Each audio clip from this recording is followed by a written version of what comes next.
The recent trend of unexpected election results continued last month, as Theresa May and the Conservative Party failed to win a majority in the snap general election. With just 318 seats, they were 8 short of the target, and have lost 13 from the 2015 election. Meanwhile, Labour have gained 30 seats, and the Lib Dems have gained 4.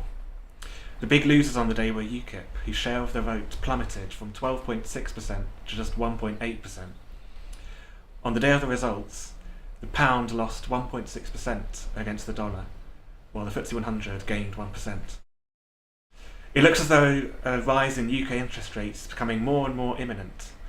At last month's Bank of England committee meeting, the committee did still vote 5-3 in favour of keeping interest rates at their current level, but this is the closest the vote has been for several years.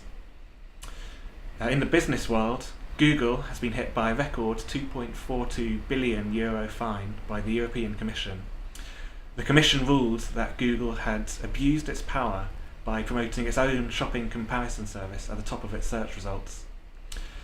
The fine is equivalent to just over 14% of Alphabet's net earnings in 2016. June was a mixed month for equity markets. In the UK, the uptick seen by the FTSE 100 index on election results day was short-lived, as by the end of the month the index was down 2.4%. In the US, the S&P 500 index climbed 0.6%, and in Europe, the Eurostoxx index was down 2.9%.